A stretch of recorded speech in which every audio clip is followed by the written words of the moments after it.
আর আপনার প্রাণের রাসূলের সামনে দিয়ে আবু বকরের কন্যা আসমা হেঁটে চলে যায়। আমার নবীজি তাকে দেখে মুখটা ঘুরিয়ে নিলেন। আমার প্রাণের রাসূলের পবিত্র চেহারা মোবারক তিনি উল্টো দিকে ঘুরিয়ে নিলেন। কেন কেন? ইয়া রাসূলুল্লাহ, ইয়া হাবিবাল্লাহ, ইসলামের প্রথম খলিফা হযরত আবু বকর। কিন্তু সেই আবু বকরের কন্যা, আপনারা জানেন কিনা জানি না, আপনার আমার প্রাণের রাসূল তিনি কি করলেন? মসজিদ থেকে এক হাতে ধরলেন আবু বকরকে, আর এক হাতে ধরলেন হযরত ওমর। এই দুজনকে ধরে হাঁটছেন আর বলছেন, আজকে আমি দুজনকে নিয়ে যেমনি ভাবে মসজিদে প্রবেশ করেছি, তোমরা দেখতে পাবে ওই কাল হাসরের দিন দুজনকে নিয়ে আমি এমনি ভাবে জান্নাতে ঢুকবো। আর জোরে বলেন না সুবহানাল্লাহ। সেই আবু বকরের কন্যা আমার নবীজির চেহারা মোবারক উল্টো দিকে ঘুরিয়ে নিলেন। কেন কেন রে? তার কারণ হলো আমার রাসূল তার দিকে তাকাবে না। তার কারণ হলো ওই আসমার পরনে ছিল পাতলা কাপড়। জোরে জোরে কন্যা নাউজুবিল্লাহ। এখনকার মা বোনেরা পাতলা পরে না ভারী পড়ে? আরো জোরে বলেন। এটার জন্য পানিশমেন্ট নিতে হবে প্রত্যেকটা পুরুষকে, সাজার অন্তর্ভুক্ত হতে হবে প্রত্যেকটা পুরুষকে। কারণ মেয়েরা জন্মগ্রহণ করার পরে বাবার ঘরে বাবার কমান্ড মেনে চলতে হয়, বিয়ের পরে যায় স্বামীর ঘরে স্বামীর অর্ডার মেনে চলতে হয়। ঠিক কিনা বলেন? আরো জোরে। তাহলে নারীরা যদি অপ্রতিরোধ হয়, এটার জন্য দায়ী প্রত্যেকটা ফ্যামিলির পুরুষ, প্রত্যেকটা বাবা, প্রত্যেকটা হাজবেন্ড। কথা কি বুঝে আসছে? আরো জোরে বলেন আসছে কিনা। মনে রাখবেন, যেই পুরুষের স্ত্রী বেপরদা, ইসলামের আইনের বাইরে পথ চলে, সেই স্বামী যতই আল্লাহ হোক সে আল্লাহ পর্যন্ত পৌঁছাতে পারবে না। জোরে বলেন নাউজুবিল্লাহ। আরো জোরে বলেন নাউজুবিল্লাহ। আমার রাসূল বলে দিলেন, যেই নারী পোশাক পরার পরেও তার অঙ্গ দেখা যায়, যেই নারী পোশাক পরার পরেও তার শরীর দেখা যায়, সেই নারী হলো উলঙ্গিনী, ল্যাংটা নারী। জোরে জোরে কন্যা নাউজুবিল্লাহ। আল্লাহ রাসূল বলেছেন, নারীরা হলো গোপনীয় জীব, তারা ফুটন্ত ফুলের মতো। নারীরা হলো গোপনীয় জীব, তারা পর্দার অন্তরালে থাকবে, তারা পর্দার অন্তরালে থাকবে। তারা যখন মোটা কাপড় ছেড়ে দিবে, ফ্যাশনেবল পোশাক পরবে, ও বন্ধু পাতলা পোশাক পরবে, যেই পোশাক পরে হিন্দু খ্রিস্টান বৌদ্ধ ইহুদি নাসারারা, যেটা পরার পরে তাদের অঙ্গ দেখা যায়। আপনাকে মনে রাখতে হবে, আল্লাহ বলেছেন উইদ্দাত লিল কাফিরিন, কাফিরদের জন্য বরাদ্দ করেছেন আবার আল্লাহ জাহান্নাম। উইদ্দাত লিল মুত্তাকিন, মুত্তাকিনদের জন্য আল্লাহ বরাদ্দ করেছে জান্নাত। আপনি তো মুত্তাকি হবেন, আপনি ইমানদার হবেন, আপনি ফরেজগার হবেন, আপনি আবেদা হবেন, সালেহ হবেন, মা খাতুর জান্নাত ফাতেমার নেতৃত্বে আপনি জান্নাতে যাবেন। তাহলে আপনাকে মনে রাখতে হবে, পাতলা পোশাক পরা যাবে না, কারণ পাতলা পোশাক পরা নারীদের জন্য হারাম। জোরে জোরে কন্যা নাউজুবিল্লাহ। কয়টা নারী চাকরি করে দুনিয়ায়? ম্যাক্সিমাম নারী শাড়ির পকেট থেকে নিয়ে কাপড় কিনে, ঠিক কিনা বলেন? দেন কেন? বিবি কি কাপড় করে আপনি দেখেন না? আমার পরিবার কিন্তু জয়েন্ট পরিবার, আমার ফ্যামিলি জয়েন্ট ফ্যামিলি। আমার ফ্যামিলির জুতা থেকে মাথার ওড়না পর্যন্ত আমি কিনি। আলহামদুলিল্লাহ বলবেন না? মা বলেন, ওয়াইফ বলেন, বোন বলেন, ভাবি বলেন, যেই বলেন নারী সদস্য, ঈদে হোক নরমালি হোক, সবার কাপড় আমি কিনি। যেটা এনে দিব সেটা আলহামদুলিল্লাহ বলবো না। আলহামদুলিল্লাহ বলবেন না? কোনো ধরনের কোনো কি নাই, নেগেটিভ কমেন্টস নাই। আপনি আমার মতো হয়ে যান। কথা বলেন না কেন? আমার সামনে আছে তো আমার লোক, জিজ্ঞেস করেন। আমি প্রয়োজনে জুতা পায়ে না লাগলে 4 বার আমি মার্কেটে যাব, 5 বার যাব, তারপরও নারী নিয়ে বের হবে না। বলে হুজুর, নারীরা কি 4 পায়া জন্তুর মতো? না না। কেন হবে রে? তোমার ঘুরতে মনে চায়, বাবাকে নিয়ে বের হয়ে যাও। তোমার ঘুরতে মনে চায়, বিয়ে হয়েছে, স্বামীকে নিয়ে বের হয়ে যাও। তোমার স্বামী নাই, উপযুক্ত বুঝের ছেলে আছে, তোমার ওদরের সন্তান আছে, তুমি তোমার সন্তান নিয়ে ঘুরতে বের হয়ে যাও। তুমি পায়ের পাতা দেখাতে পারবে, হাতের তালু একটা এদিক তাকান নারীরা, হাতের তালুটা দেখাতে পারবে, পায়ের তালুটা দেখাতে পারবে, কিন্তু বিশেষ কারণে মুখমণ্ডল দেখাতে পারবে, আর বাকি সব সময় তারা তাদের অঙ্গ ঢেকে রাখতে হবে। জোরে জোরে বলুন না আলহামদুলিল্লাহ। নারীদের মর্যাদা আছে না নাই? এ থাকতে হবে কি দিয়ে? পোশাক দিয়ে। আরো জোরে বলেন। নারীরা গোপনীয় জীব, তারা গোপন থাকবে। তারা যখন গোপনীয় থাকে, পোশাক ছেড়ে পাতলা কাপড় পরে যখন প্রকাশ্যে আসবে, আমার নবীজি বলছে শয়তান তাদেরকে দেখে উকি ঝুঁকি মারে। নাউজুবিল্লাহ কন্যা। আরো জোরে, আরো জোরে। এই জীবনে দেখছেন নি বোরকা পরা নারী ধর্ষণের শিকার হইতে? শুনছেন কেউ? আরো জোরে বলেন, শুনছেন কেউ? সত্যিকারের ইসলাম প্রিয় বোরকা পরে পর্দা করে চলে এমন একটা নারী ধর্ষণের শিকার হয়েছে, ইফটিজিং এর শিকার হয়েছে, হেনস্থার শিকার হয়েছে, এমন রেকর্ড বাংলাদেশে আছে? নাই। যত হচ্ছে যারা উল্টা পথে হাঁটছে তাদের জন্য, ঠিক কিনা বলেন? আরো জোরে। তাহলে পোশাক পরার ক্ষেত্রে মা বোনদেরকে সচেতন হতে হবে। তবে পোশাক পরবেন যে, পোশাক ব্যবহার কিভাবে করবেন, এই আজকে মিঞ্জির তলার আমার মা বোনদেরকে বলে যাই, আমার রাসূল বলেছে যাদের স্বামী কাছে নাই, ও বোন তোমরা কখনোই ভালোভাবে সাজগোজ করিও না, নতুন জামা পরিও না, কারণ তোমার রূপ এবং সৌন্দর্য দেখার একমাত্র মালিক হলো তোমার প্রাণের স্বামী। যাদের স্বামী বিদেশে, লাল নীল পোশাক পরে, ঠোঁটে লিপস্টিক দিয়ে, পায়ে আলতা লাগাইয়া, পেন্সিল শু পরে আপনি যখন শপিং কমপ্লেক্সে যাবেন, অন্য নষ্ট পুরুষের দৃষ্টির ভিতরে চলে আসবেন, ঠিক কিনা বলেন? পুরুষের মন মানসিকতা নষ্ট হবে, আপনি ওই আপনার ইজ্জত চলে যাওয়ার সম্ভাবনা থাকবে। সম্মানিত কতটুকু আছে এর মধ্যে আজকে অত্যন্ত গুরুত্বপূর্ণ একটা বিষয় নিয়ে আলোচনা করব, সেটা হলো পোশাক। কি? আরো জোরে বলেন। পোশাক কিন্তু আপনি ইচ্ছে করলেই যেই কোনো পোশাক পরতে পারবেন না। শরীয়তের বিধান মেনে আপনাকে পোশাক পড়তে হবে, কারণ আপনার আমার প্রাণের রাসূল যখন পৃথিবীতে কদম মোবারক বাড়িয়ে দিয়েছিলেন, বরকতময় বেলাদত মোবারক হয়েছিল, নবীজি যখন পৃথিবীতে এসেছিলেন বন্ধু, নবীজির ফুফু হযরত সুফিয়া রাদিয়াল্লাহু তাআলা আনহা তিনি মনে মনে চিন্তা করলেন যে আমার মা আমেনার উদর থেকে পৃথিবীতে যেই নূরানী সন্তান এসেছে, এটা ছেলে হলো না মেয়ে হলো, এটা একটুখানি দেখতে যাই। গভীর মনোযোগ আমি আমার বিষয়ের মধ্যে ঢুকতেছি। কেউ কিন্তু কথা বলতে পারবেন না বন্ধু, একটা লোক একটা আওয়াজ দিতে পারবেন না। আমি আগেই বলেছি এই মাহফিল থেকে সবাই হেদায়াত নেবে না, নেবে মুষ্টিময় কিছু মানুষ যারা আল্লাহ রাসূল এবং নিজেকে মুক্ত করার জন্য মানসিকতা নিয়ে এসেছে, তাদের জন্যই হলো আজকের খাসনসিব। বন্ধুরে আমার, রাসূলের ফুফু সুফিয়া রাদিয়াল্লাহু তাআলা আনহা তিনি বললেন, আমিনার উদর থেকে পৃথিবীর বুকে কে এসেছে, কে এলো রে এই ধরা দামি অন্ধকার জগৎকে আলোকিত করার জন্য? কারণ হলো বন্ধু, আমার নবীজি যখন এই পৃথিবীর বুকে কদম মোবারক বাড়িয়ে দিল, আমার রাসূল যখন এই দুনিয়ার বুকে কদম মোবারক বাড়িয়ে দিল, ও বন্ধু ওটা দিনও ছিল না, রাতও ছিল না। দিন বলল দিনের দিকে দেওয়ার জন্য, দিনে যদি দেয় দিন রাতের সাথে অহংকার করবে, রাত বলল আমার মাঝে দাও, আল্লাহ রাব্বুল আলামিন রাতের মাঝেও দিলেন না, কারণ রাতের মাঝে যদি আসে রাহমাতাল লিল আলামিন, রাত দিনের সাথে অহংকার করবে। এই জন্য আমার আল্লাহ এমন একটা সময় বেছে নিলেন, না দিন না রাত, আলো ছিল না, অন্ধকারও ছিল না পৃথিবীর দৃষ্টিভঙ্গি থেকে।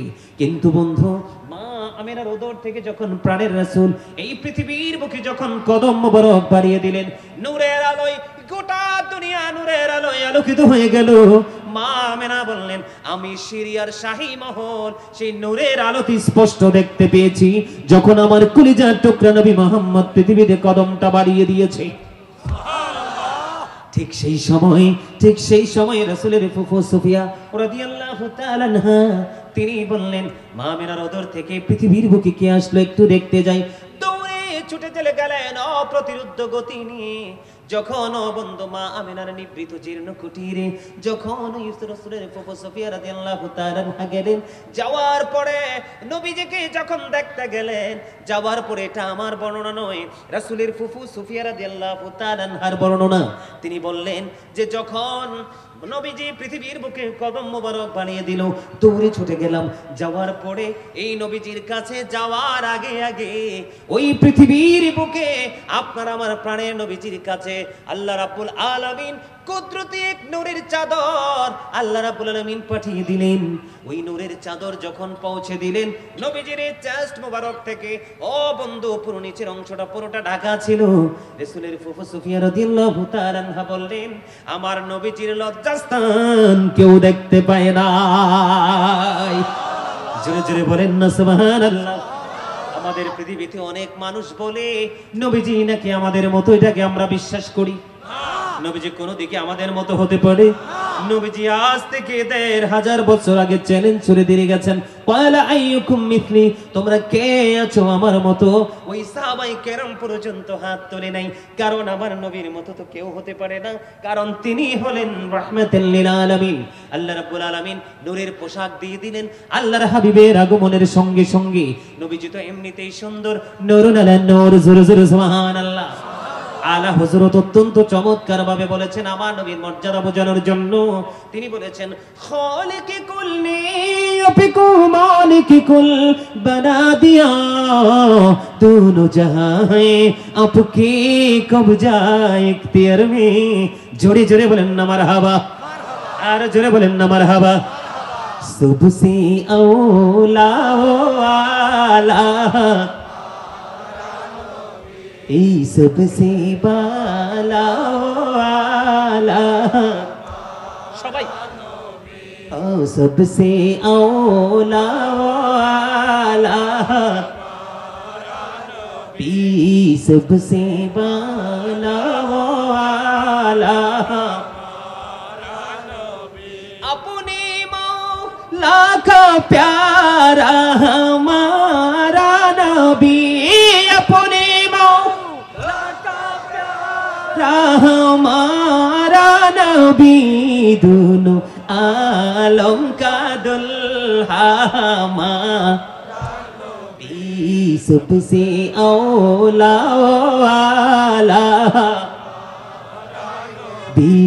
सबसे बाला वाला। মারহাবা কোন? ভাল লাগলো না? আরো জোরে বলেন না, আরো জোরে। আমার কাছে ভাল লাগে আলোচনার মাঝে মাঝে আসলে শান গাইতে, কেননা হাসান ইবনে সাবিত রাদিয়াল্লাহু তাআলা আনহু মসজিদে নববীর মিম্বরে দাঁড়িয়ে দাঁড়িয়ে এমনি গেয়েছিলেন, সুবহানাল্লাহ, আর জোরে সুবহানাল্লাহ। বন্ধুরে আমার, তাহলে নবীজি তো এমনিতেই সুন্দর, নবীজি নূরুন আলা নূর, আল্লাহর প্রিয় হাবিব হাবিবুল্লাহ। আপনার আমার নবী রাহমাতাল লিল আলামিন, সিরাজুম মুনীরা, নূরুম মুবিন, সুস্পষ্ট আলো। তারপরেও আমার আল্লাহ আল্লাহর প্রিয় হাবিব হাবিবুল্লাহর সঙ্গে নূরানি পোশাক যুক্ত করে দিয়েছে। আমার নবীজি আরো বেশি নূরানি গ্লেজি হয়ে গেল।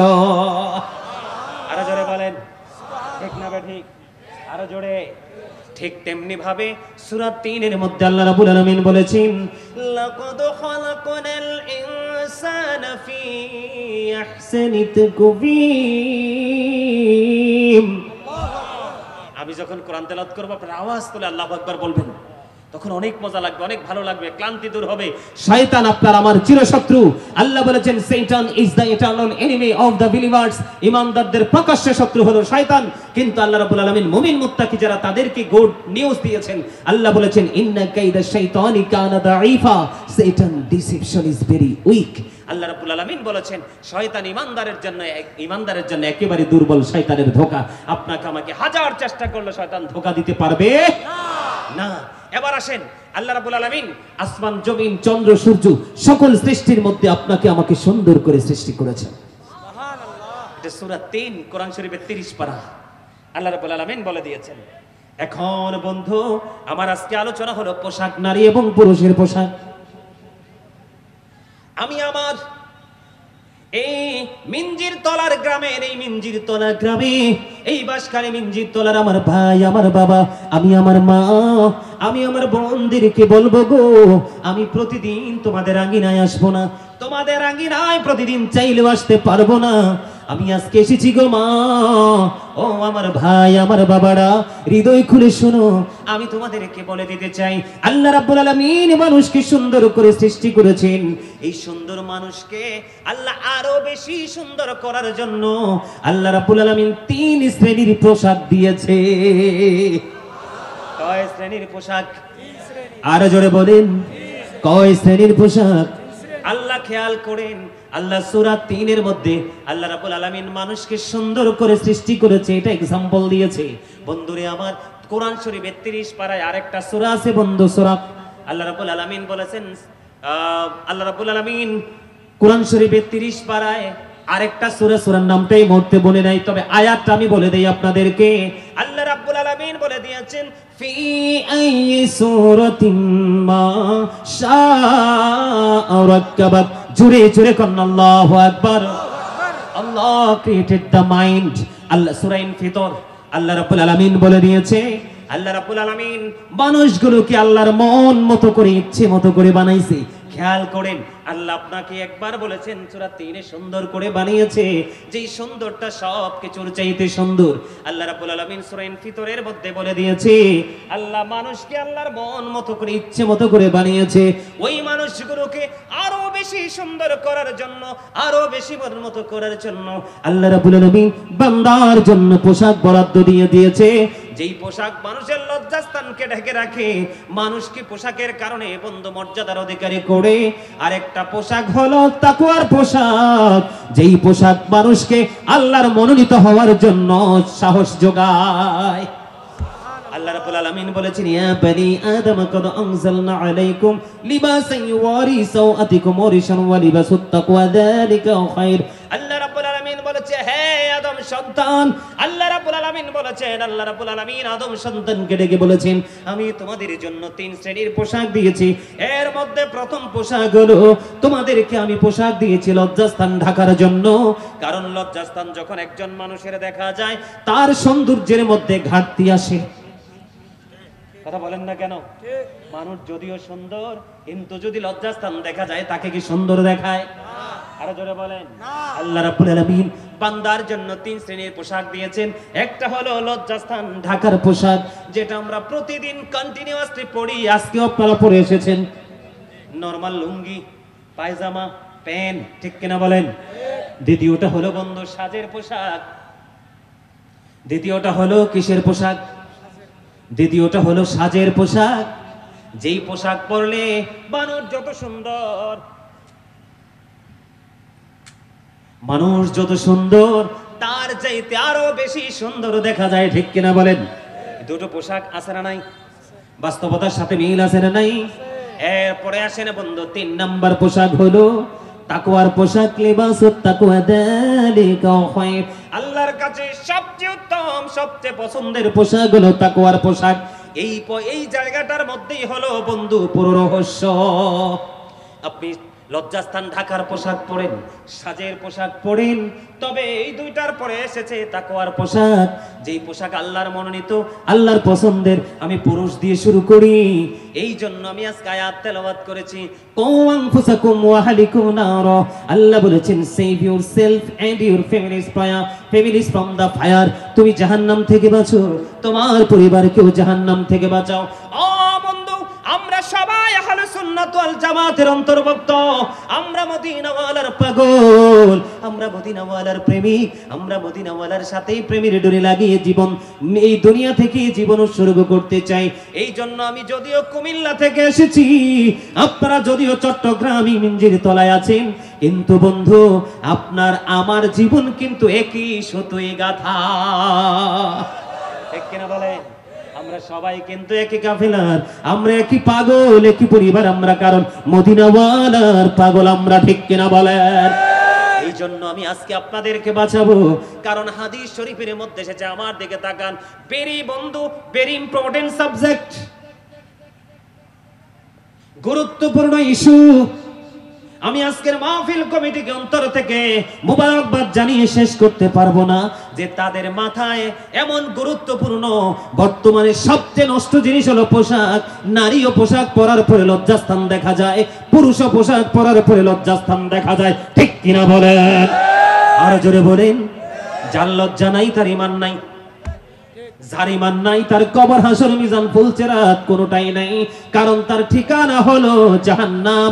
You have to go to hell, তোমাকে মাস্ট বি চলে যেতে হবে জাহান্নামে। আর যদি তুমি আজকে গাজী সুলাইমান আল কাদরির আলোচনা শোনার পরে তুমি যদি তোমার লাইফ স্টাইলকে চেঞ্জ করতে পারো, কি করতে পারো?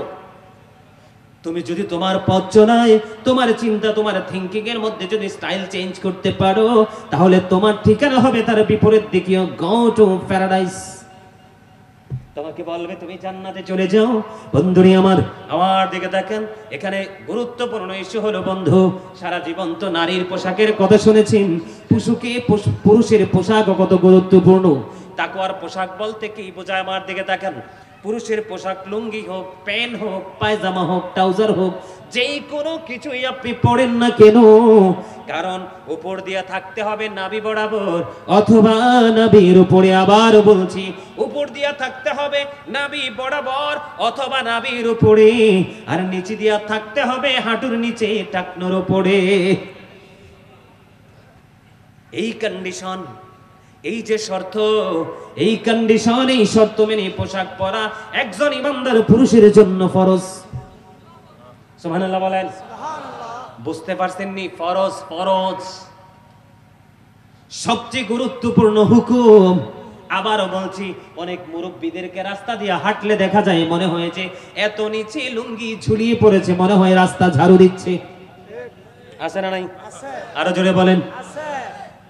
বর্তমান সময়ে ম্যাক্সিমাম মধ্যবয়সী এবং ইয়াং জেনারেশনের ছেলেদেরকে দেখা যায় বন্ধু টাকনোর এত নিচে নিয়ে প্যান্টটা পরে, জুতার তলা, জুতার যে নিচের অংশ পুরো ইনটেক থাকে, কিন্তু প্যানের যে নিচের অংশটা ক্ষয় হয়ে যায়। আছে না নাই? আমি আপনাদেরকে আজকে বলে দেই, সায়েন্টিফিকদের বক্তব্য, যেই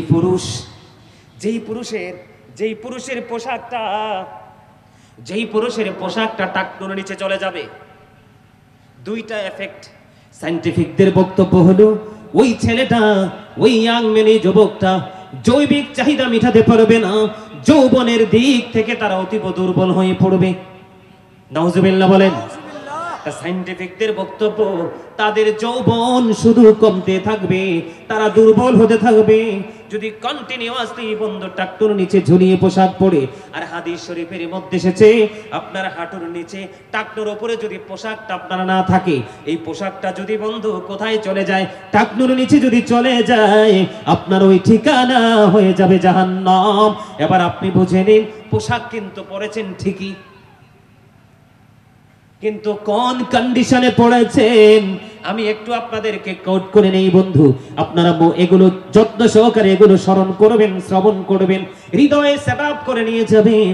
বর্তমান যুগের ছেলে মেয়েরা, মেয়েদের সাবজেক্ট পড়ে আসছি, বর্তমান যুগের যে ছেলেরা পোশাক পরে, তাদের প্রত্যেকটা পোশাক হলো বেঈমান কাফেরদের স্টাইলের। ঠিক এত আসতে কেন? তাহলে কি আমি মনে করব আমার নবীজি বলেছেন আল হাক্কু মুররুন, হক কথা তিতা? আমি কি এটা মনে করব? আপনাদের কাছে কি হক কথা বা তিতা লাগতেছে? আমার কথাকে খারাপ লাগে? কারণ আমি আপনাদের শত্রু নই, আপনাদের মধ্যে দোষ থাকতে পারে, আমি এসেছি দোষ মুক্ত করার জন্য। কথা বলেন। আমি আপনাদেরকে বলে দিতে চাই, আল্লাহ রাব্বুল আলামিন, নবীজি বলেছেন হক কথা তিতা, কিন্তু আল্লাহ রাব্বুল আলামিন বলেছেন, কইতাম নি? বলবো আরো জোরে। আল্লাহ রাব্বুল আলামিন বলেছেন আকুলু কাওলান সাদীদা, আল্লাহ বলেছেন সে দা রাইট থিং। যদিও তিতা লাগে, কন্টিনিউয়াসলি সত্যটাই বলে যা। অর্ডার কার? আল্লাহ। আরো জোরে বলেন না কার? বন্ধু, আমি অল্প সময়ের মধ্যে ওয়াজ গুছিয়ে নিচ্ছি, তোমরা আজকের বাগান ছেড়ে তোমরা কেউ যেও না, অত্যন্ত গুরুত্বপূর্ণ বিষয় নিয়ে আলোচনা করছি বন্ধু। আমার ভাই বাবারা যারা আসতে পারেননি, তাদেরকেও বিনীতভাবে অনুরোধ করবো, ঘরে বসে বসে একটু কান নিয়ে মন দিয়ে শুনুন। আমি আমার মা বোনদেরকে বলবো, মা গো, ও বাঁশখালী মিঞ্জির তলার আমার মা, আমার বোনেরা, আপনাদেরকে বলবো, আপনারা বেশি বেশি করে এইগুলো শুনে রাখেন, কারণ প্রত্যেকটা সন্তানের বড় ধরনের শিক্ষক হলো তার মা। মা যখন জানবে, মা যখন বুঝবে, তখন অটোমেটিক্যালি সন্তান বুঝে যাবে। ঠিক কিনা বলেন? বন্ধুরে আমার, আমি বলতে চেয়েছি, আপনারা আমার দিকে তাকান। একদিকে সায়েন্টিফিক বক্তব্য এসেছে, সায়েন্টিফিকদের বক্তব্য হলো যৌবন দুর্বল হয়ে যাবে, জৈবিক চাহিদা মেটাতে পারবে না। ও বন্ধু, আর হাদিস শরীফের মধ্যে এসেছে ঠিকানা হয়ে যাবে জাহান্নাম। জোরে জোরে বলেন না নাউজুবিল্লাহ। এর মধ্যে সবচেয়ে বড় নোংরা, সবচেয়ে বড় দুষ্টু, সবচেয়ে বড় অসভ্য পোশাক হলো জিন্স প্যান্ট। দাদা ভাই বলেন ঠিক না? ঠিক। দাদা বলেন, জিন্স প্যান্ট বুঝেননি? বাবুরে আমার জীবনে, আমিও তো ইয়াং ছিলাম, জীবনে ধৈর্যও দেখি নাই, পড়া তো থাকতো রে। এটা যেই কোনো ছেলেরা পড়লে মনে হয় গরম আমার শুরু হয়ে যায়, মনে হয় যে পড়ছে হ্যাঁ গরম লাগতেছে আমার, ঠিক কিনা বলেন? গন্ডারের চামড়ার মতো রৌদ্র যদি টাটকা থাকে 24 ঘন্টা 12 ঘন্টা লাগে শুকাইতে, কথা কয় না কেন? আমি আপনাদেরকে বলি, পথ চলা হচ্ছে বেঈমান কাফেরদের স্টাইলে জিন্স প্যান্ট, কিন্তু কোন মুসলমান আবিষ্কার করে নাই, এটা আবিষ্কার করেছে বন্ধু বেঈমানেরা। কারণ বেঈমানেরা আপনার আমার চাইতে কোরআন বেশি রিসার্চ করে, কারণ আমরা মুসলমান হয়ে রিসার্চ করতে পারি না, আর বেঈমান কোরআন আবিষ্কার করে রিসার্চ করে তারা বন্ধু একটার পর একটা নতুন নতুন আবিষ্কার আমাদেরকে তুলে দিচ্ছে। সব কিছু আসছে কোরআন থেকে বন্ধু। এই জন্য আল্লাহ রাব্বুল আলামিন কোরআনে বলেছে বেঈমান কাফেরকে ফলো করো না। আল্লাহ বলেছেন ইন্নাল কাফিরিনা কানু লাকুম আদুওয়াম মুবিনা। আল্লাহ বলেছেন the heretics are the eternal enemy of the believers. ঈমানদারদের প্রকাশ্য শত্রু হলো বেঈমান কাফেরেরা। দাওয়াজ তুলে তুলে বলেন না নাউযুবিল্লাহ। বন্ধুরে আমার দিকে তাকান, আমাদের জন্য আল্লাহর হাবিব দিয়েছেন মেসওয়াক। কি মেসওয়াক? আল্লাহ রাসূল বলেছেন ও আমার উম্মতেরা, তোমরা জানো না তোমাদের উম্মত তোমাদের কষ্ট হবে, এই জন্য আমি তোমাদেরকে মেসওয়াকটা প্রত্যেকটা নামাজের পূর্বে করতে বলিনি। যদি তোমাদের কষ্ট না হতো তাহলে আমি বলতাম প্রত্যেকটা নামাজের পূর্বে তোমরা মেসওয়াক করো, কিন্তু মেসওয়াক করলে তো মুখের দুর্গন্ধ বের হয়ে যায়, মুখ পবিত্র হয়ে যায়, একটা সুন্নাত আদায় হয়ে যায়। কিন্তু আমরা মেসওয়াক না করে আমরা ব্রাশ করতেছি। আপনারা জানেন না এই ব্রাশ আবিষ্কার করেছে বেঈমানেরা, এই ব্রাশ আবিষ্কার করে মেসওয়াককে হত্যা করে ফেলেছে। এই যে নারীদের জন্য পাতলা পোশাক আর পুরুষদের জন্য ইসলাম বিদ্বেষী পোশাক তৈরি করে মুসলমানদের ধর্মীয় পোশাককে কবর দিয়েছে, ঠিক যেমনি ভাবে আমরা ছোট্ট থাকতে মা আমাদেরকে ফোরকানিয়া মাদ্রাসায় পাঠাতেন সকালবেলা। আপনারা পাঠাইছেন কিনা? সকালবেলা ফোরকানিয়া মাদ্রাসা মানে মক্তব, আমাদেরকে মক্তবে পাঠাতো, আলিফ বা তা তা আমরা এগুলো শিখতাম। কিন্তু বন্ধু এখন বেঈমানেরা টেকনিক অবলম্বন করেছে, মুসলমানের ঘর থেকে রহমত থেকে মুসলমানকে বঞ্চিত করব। এটার জন্য কি প্রয়োজন? তারা কিন্ডারগার্টেন আবিষ্কার করে দিলেন। আর এই কিন্ডারগার্টেন আবিষ্কার করে বন্ধুরে আমার এখন দেখেন বাচ্চারা সকালে আর ফোরকানিয়া মাদ্রাসায় যায় না, বাচ্চার সাথে সাথে মাও ফজরের আগ থেকে সাজতে থাকে, সকাল ভোরে উঠে কিন্ডারগার্টেনে চলে যায়। এগুলো অত্যন্ত সূক্ষ্ম বিষয়, আপনারা চিন্তা করবেন। আমি সেই দিকে যাচ্ছি না বন্ধু। এবার আসেন, তাহলে আমরা কি বুঝতে পারলাম কোরআন এবং হাদিস থেকে? কোরআন এসেছে বন্ধু নাভি বরাবর অথবা নাভির উপরে আর নিচে দিয়ে হাঁটুর নিচে টাকনুর উপরে রেখে পোশাক পরা ফরজ। এই পর্দা এটা হলো পুরুষের জন্য পর্দা, এই পর্দা করা পুরুষের জন্য ফরজ। এই পর্দা যদি করতে না পারো তাহলে তোমার ঠিকানা হয়ে যাবে জাহান্নাম। এবার আসেন আমার দিকে তাকান, বলে হুজুর আমি আপনার কথা মতো চলবো না, আমি আপনার কথা মতো চলবো না, আমি আমার কথা মতো চলবো। এখন আমাদের ছেলেরা জিন্স প্যান্ট পরে নামাজ পড়তে যায় কি যায় না? জুমার দিনে যায় কি যায় না? ওয়াল্লাহি আল্লাহর কসম করে বলছি রে, আমি এই পর্যন্ত অনেকবার দেখেছি বন্ধু একটা ছেলে গেঞ্জি পরেছে অথবা শর্ট একটা শার্ট পরেছে, শার্ট পরে ছেলেটা নামাজ পড়তে গেল, রুকু যখন দিতে গেল আপনি দেখেন 100% পিছন দিয়ে তার লজ্জাস্থান দেখা যায়। আরো জোরে বলেন। আল্লাহ রাসূল বলেছে বন্ধু তোমরা জিনা থেকে যদি বেঁচে থাকতে চাও, ব্যভিচার থেকে যদি বেঁচে থাকতে চাও, সমকামিতা থেকে যদি বেঁচে থাকতে চাও, সমকামিতা বোঝেননি? পুরুষের মাধ্যমে বন্ধু যৌন চাহিদা মিটানো, যেটা লূত আলাইহিস সালামের জামানায় ছিল, এটা আখিরি জামানার নবীর জামানায় থাকার কথা না, কিন্তু এখনো সমকামিতা চলছে। কথা বলেন না কেন? এই জন্য আল্লাহ রাসূল বলেছে একটা উপযুক্ত যুবক আর একটা উপযুক্ত যুবকের সঙ্গে একই কাঁথার নিচে খাটে ঘুমায়ও না। দেখেন ইসলাম কত সেনসিটিভ। আল্লাহর হাবিব বলেছেন একজন যুবক একজন পুরুষ আর একজন পুরুষের লজ্জাস্থানের দিকে তাকায়ও না। কারণ বলে লজ্জাস্থানের দিকে তাকাইলে সমস্যাটা কি? লজ্জাস্থানের দিকে তাকাইলে আপনি লজ্জাস্থান তো দেখবেন চোখে। কিভাবে? চোখে নোংরামি দেখার পরে এই নোংরামি কিন্তু চলে যাবে আপনার কলবে, আর যখন আপনার কলবে নোংরামিটা চলে যাবে তখনই আপনার ফিজিক্যাল নোংরামির মানসিকতা তৈরি হয়ে যাবে, কারণ শয়তান তো সেই অপেক্ষায় থাকে। ঠিক কিনা বলেন? হুজুর একটা ছেলে যখন জিন্স প্যান্ট পরে অথবা নাভির নিচে কোনো পোশাক পরে যখন নামাজে রুকুতে যায়, পিছনের কাতার থেকে আরেকটা ছেলে তার লজ্জাস্থান দেখতে পায়, কারণ চোখের জিনা হলো দেখা। জিনাল আইনুন নাজরু, চোখের জিনা কি? দেখা। কথা বলেন, জোরে বলেন, বলেন না। আপনারা বললে আপনাদের জড়তা চলে যাবে, আপনাদের মনে থাকবে বন্ধু চোখের জিনা কি? দেখা। চোখের অপরাধ কি? তাহলে আপনি নিজেই অপরাধী। আপনার পিছনের কাতারে পবিত্র মসজিদের মতো খানায় বাইতুল্লাহর মতো জায়গায় আরেকজনকে আপনি নোংরামি আপনার মন্তরে ঢুকাই দিলেন। কথা বলেন না কেন? আমার ওয়াজ কি ভালো লাগে আপনাদের কাছে? শুনতে মনে চায়? বন্ধু গো, হৃদয় করে একটুখানি কষ্ট হলেও শোনো, কারণ জীবন অল্প সময়ের, কিন্তু কবর দীর্ঘ সময়ের শেষ হবে না। ঠিক কিনা বলেন? ও বন্ধু মিঞ্জির তলার আমার যুবক বন্ধুরা, হৃদয় খুলে শোনো রে, আমরা মুসলমান হইছি ঠিকই জন্মগতভাবে, কিন্তু শিক্ষিত মুসলমান এখনো হতে পারি নাই। কারণ এখন কমার্শিয়াল বক্তা যারা, তাদের আলোচনা মানুষ শুনতে যায়, যারা টিকটকে ভাইরাল বিতর্কিত বক্তব্য দেয়, তাদেরকে 10 মিনিটের জন্য শুটিং স্পট মনে করে ধরতে আসে। সত্যিকারের আলোচনা যদি মানুষ শুনতো, তাহলে আমাদের বাংলাদেশের মুসলমানের এত অবক্ষয় হতো না। কথা বলেন না কেন? আমি আপনাদেরকে বলে দিতে চাই, এই জন্য বন্ধু, একটা যুবতী আর একটা যুবতীর লজ্জাস্থানের দিকে তাকাতে পারবা না। একটা উপযুক্ত যুবতী আর একটা যুবতীর সাথে একই খাটে একই কাঁথার নিচে, যুবক আর একটা যুবকের সাথে একই কাঁথার নিচে ঘুমাতে পারবে না। তাহলে তোমাদের সমাজ থেকে জিনা সমকামিতা উঠে যাবে। আমার সুবহানাল্লাহ বলেন না? আরো জোরে বলেন না? এবার আসেন, তুমি একদিকে রুকুতে গেলে, পিছনের দিক দিয়ে লজ্জাস্থান দেখলো, আরেকজনকে অপরাধী বানাইলা। আমি নবীজির জামানার কথা বলছি। আল্লাহ রাসূল একদিন বন্ধু মসজিদে অবস্থান করতেছেন, হঠাৎ করে একজন এসে নামাজের নিয়ত বেঁধে ফেললেন। আল্লাহ রাসূল ডাক দিয়ে বললেন, তুমি ওযু করে আসো। খেয়াল করেন, সে কিন্তু নামাজের নিয়ত বেঁধে ফেলছে। আল্লাহর হাবিব বললেন, তুমি ওযু করে আসো। তিনি ওযু করতে গেলেন, ওযু করে এসে তিনি আবার নামাজের নিয়ত বাঁধলেন। নবীজি আবার বললেন, তুমি ওযু করে আসো।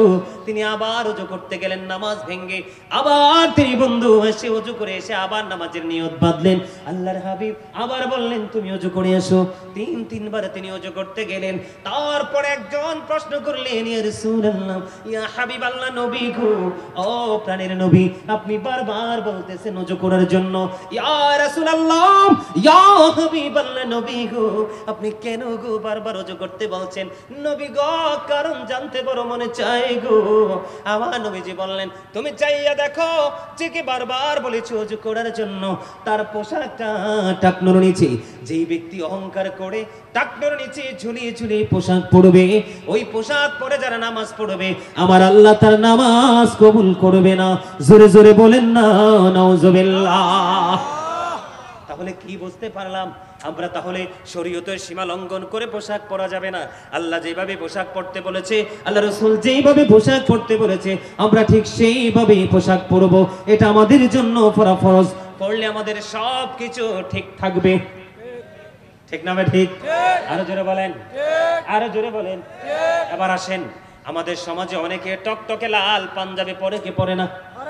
আরো জোরে, আরো জোরে। একবারে টকটকে লাল পাঞ্জাবি পরেনি? পরে। আরো জোরে বলেন না পড়েনি? বন্ধু, আমি তোমাদেরকে বলে দিতে চাই, আল্লাহর হাবিব এক হাতে নিলেন রেশমি কাপড়, আর এক হাতে নিলেন স্বর্ণ। আমাদের দেখবেন অনেক বিদেশি ভাইয়েরা অনেক সময় দেখবেন স্বর্ণের মোটা চেইন গলায় দিয়ে রাখে, আছে না নাই? বিশেষ করে ইউরোপিয়ান ছেলেরা অনেক সময় হাতের মধ্যে সোনার আংটি ব্যবহার করি। একদিকে রেশমি কাপড় এক হাতে নিলেন, আর এক হাতে নিলেন সোনা। আমার রাসূল বললেন, ওই যে পোশাক নিয়ে আলোচনা, এই জন্য বলছি, আল্লাহর হাবিব বলেছেন এই দুইটা জিনিস আমার উম্মত পুরুষের জন্য টোটালি হারাম। জোরে জোরে বলেন না আল্লাহু আকবার। কি কাপড়? রেশমি কাপড় এবং স্বর্ণ। কোন অজুহাতে হাতে স্বর্ণ আংটিও দিতে পারবেন না বন্ধু। আল্লাহ রাসূল বলেছেন, আল্লাহর হাবিব কালো কাপড় পরেছেন, সবুজ পোশাক পরেছেন, সাদা পোশাক পরেছে, কিন্তু নবীজি লাল পোশাকের ক্ষেত্রে বলে দিয়েছেন, লাল আমার উম্মত পুরুষরা লাল কাপড় পরিধান করতে পারবে না, লাল পোশাক পরিধান করতে পারবে না, কারণ এটা হলো মাকরুহে তাহরিমি, হারামের অন্তর্ভুক্ত। বুঝতেছেন নি? কোন কন্ডিশনে পোশাক পরবেন বুঝতে পেরেছেন? আল্লাহ রাসূল বলেছেন তোমরা বেশি বেশি করে সাদা পোশাক পরো। কি করো?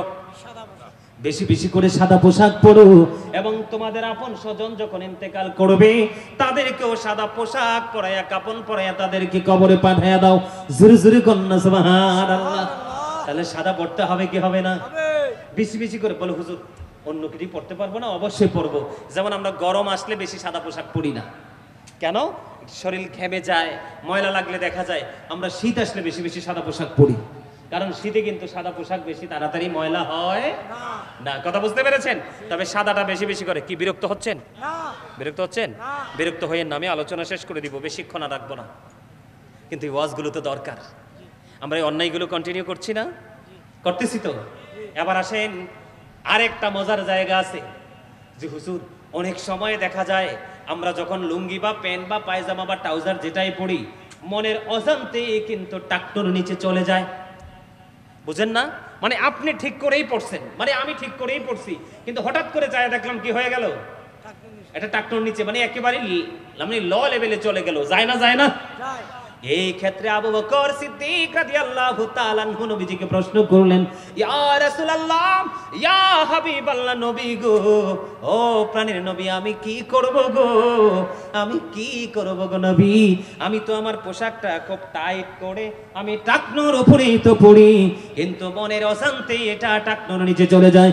যখন আমার পোশাকটা টাকনোর উপরে নিচে চলে যায়, আমি তখনই পোশাকটাকে উপরে উঠিয়ে নেই। আমি কি সাজার অন্তর্ভুক্ত হব? আমার নবীজি বললেন, না না রে আবু বকর, না, তোমারটা টাকনোর নিচে চলে যাওয়ার পরে যদি তুমি সাথে সাথে উঠিয়ে ফেলো, তাহলে তুমি অপরাধী হতে হবে না, সাজার অন্তর্ভুক্ত হবে না। কারণ আমার তো টাকনোর নিচে চলে গেছে। আমি শুনেছি গাজী হুজুর বলে গেছে যে এইভাবে পোশাকটা পরা যাবে না, উপরে উঠিয়ে ফেললাম, এটার নামই হলো বন্ধু তাকওয়া। জোরে জোরে কন্যা সুবহানাল্লাহ। কারণ আমার আল্লাহ কথা দিয়েছে, আল্লাযীনা আমানু, যারা ঈমান এনেছে, ওয়া কানু ইয়াত্তাকুন, এবং তাকওয়া অবলম্বন করেছে, লাহুমুল বুশরা, তাদের জন্য সুসংবাদ, ফিল হায়াতিদ দুনিয়া, দুনিয়ার জীবনে, ও ফিল আখিরা, এবং পরকালের জীবনে। কি চমৎকার দেখেন, আপনি যদি ঈমানদার হতে পারেন, ঈমান আনার পরে যদি অন্তরে ভয় ধারণ করতে পারেন, অন্তরে ভয় ধারণ করার পরে যদি আপনি পথ চলতে পারেন, আল্লাহ বলেছেন লাহুমুল বুশরা, ওই ঈমানদার এবং তাকওয়া সম্পূর্ণ ব্যক্তিদেরকে আল্লাহ সুসংবাদ দিয়েছেন, ফিল হায়াতিদ দুনিয়া ফিল আখিরা, দুনিয়ার জীবনেও তাদের জন্য নিয়ামত, পরকালও তাদের জন্য নিয়ামত। তাহলে আপনার নিচে চলে গেল, টাকটোর নিচে পোশাকটা চলে গেল, মনে হওয়ার পরে আপনি উপরে তুলে ফেললেন, তাহলে আপনার মধ্যে তাকওয়া আছে, ভয় আছে। ঠিক কিনা বলেন? জোরে জোরে কন্যা সুবহানাল্লাহ।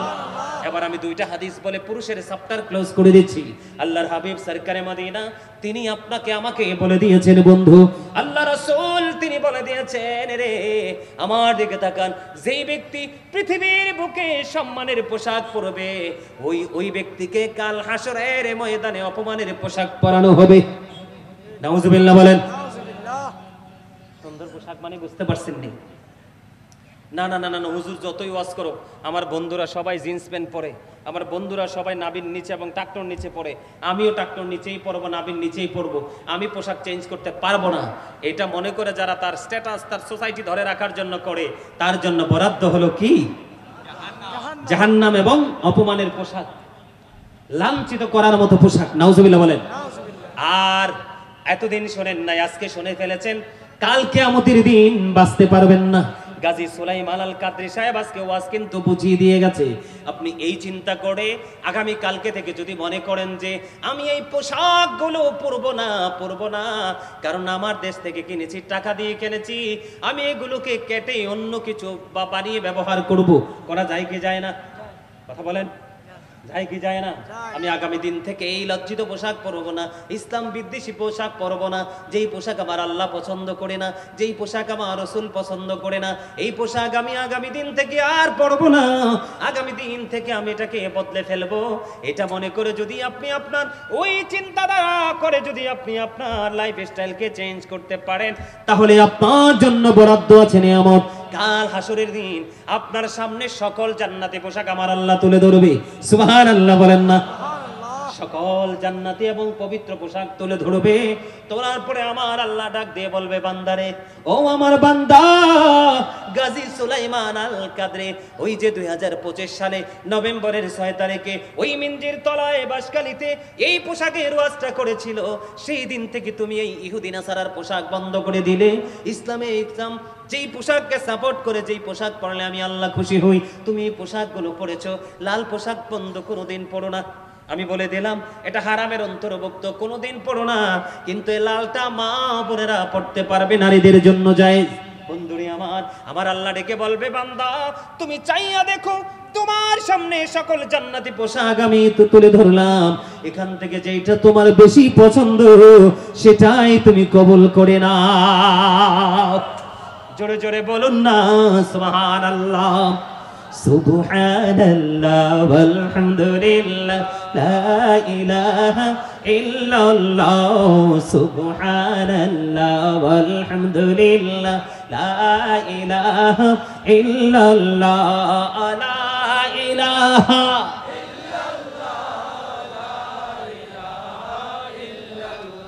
আরশি কুরসি লৌহ কলম সৃষ্টি যার ওসিলা, আরশি কুরসি লৌহ কলম সৃষ্টি যার ওসিলা, নিজে আল্লাহ খুশি হইয়া নাম রাখলেন হাবিবুল্লাহ। সুবহানাল্লাহ ওয়ালহামদুলিল্লাহ ইল্লাল্লাহ, সুবহানাল্লাহ ওয়ালহামদুলিল্লাহ, ওমা জোরে জোরে, লা ইলাহা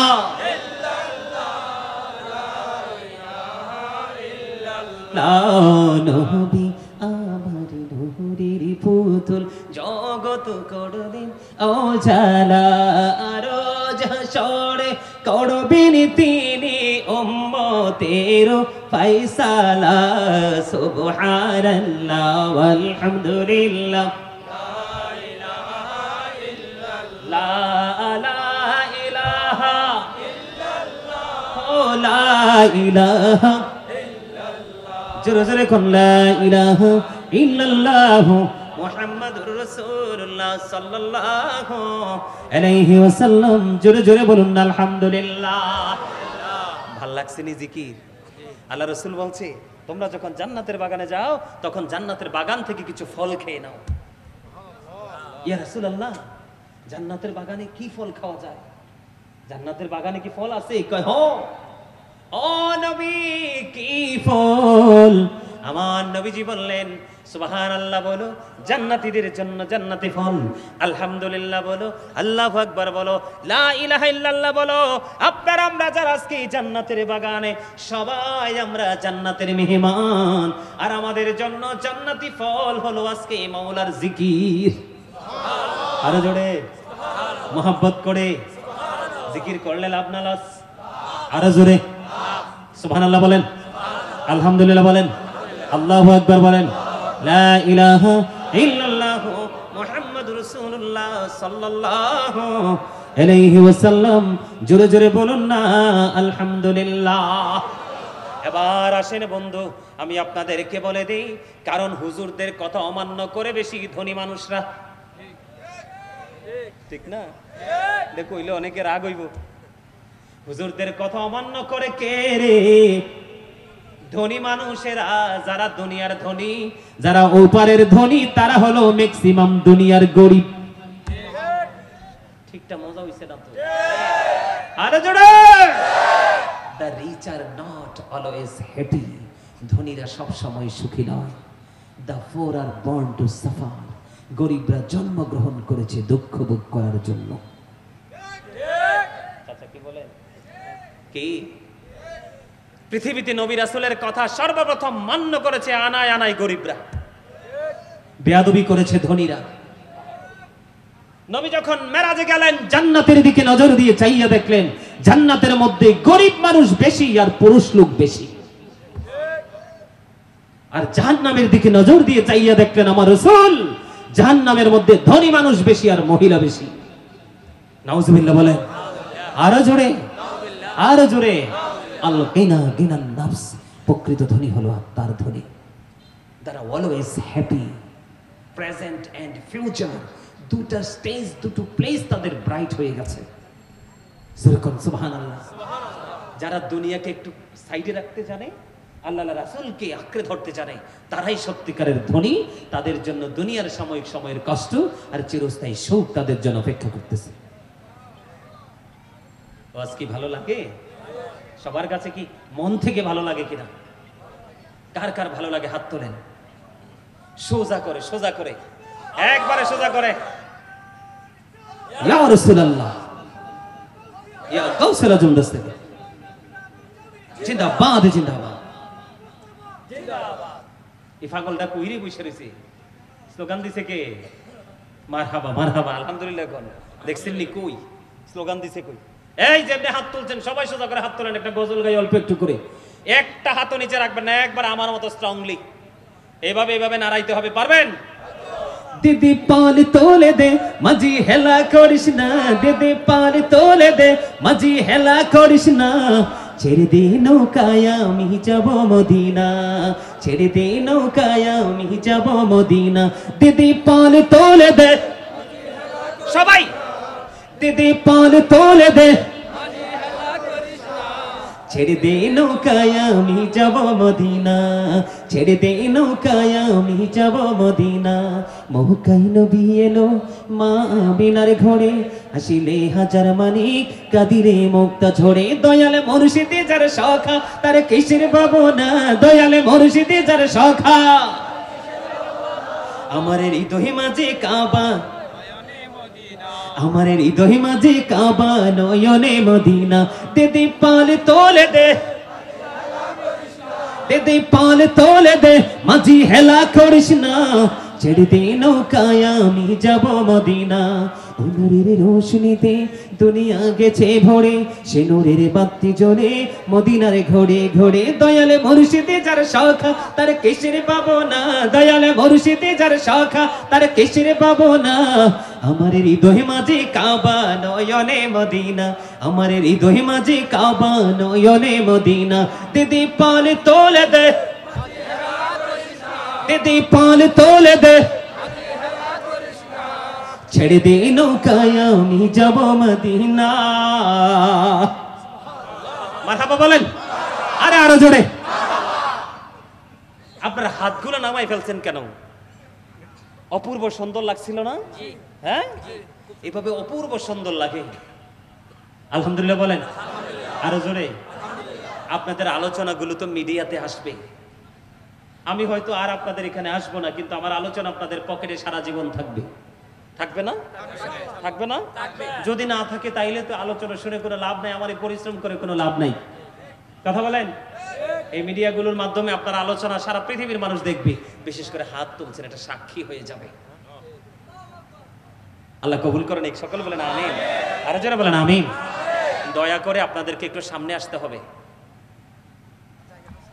আসেন, কারণ মাহফিলের সময় শেষ হয়ে যাচ্ছে। আসেন, আমি কিছুক্ষণের মধ্যে শেষ করে দিব। সবাইকে দয়া করে একটু আসতে হবে, কারণ এই সুন্নিয়ত মানে কি? আমি যখন বসবো, আমার পাশে জায়গা থাকলে আমার আরেক ভাইকে বসতে দিতে হবে। মাস্ট বি, এটার নামই সুন্নিয়ত। কথা বলেন না কেন? এটা বুঝতে হবে, এটা আমার নবীজির শিক্ষা। আমরা নবীজিকে ভালোবাসি না? তা আমি বসবো, আমার আরেকটা ভাই এসে দাঁড়িয়ে থাকবে, এটা তো অসুন্দর না? দেখতে অসুন্দর। আমার রাসূলের হুকুমকে অমান্য করা, ঠিক কিনা বলেন? আরো জোরে। এই তো মাশাআল্লাহ। ইয়া রাসূলুল্লাহ, ইয়া হাবিবাল্লাহ, ইয়া রাসূলুল্লাহ, ইয়া হাবিবাল্লাহ। আমার মতের নিদান কালে আসিও নবী গো, আমার শিওরে দেখিব আপনাকে আপন নজরে। ইয়া রাসূলুল্লাহ, লা ইয়া রাসূলুল্লাহ, লা শুনেছি হাদিসে দেখিলে আপনাকে জীবনের গোনা ঝরিয়া পড়ে। দিও গো দেখা দয়া করে। ইয়া রাসূলুল্লাহ, লা ইয়া রাসূলুল্লাহ,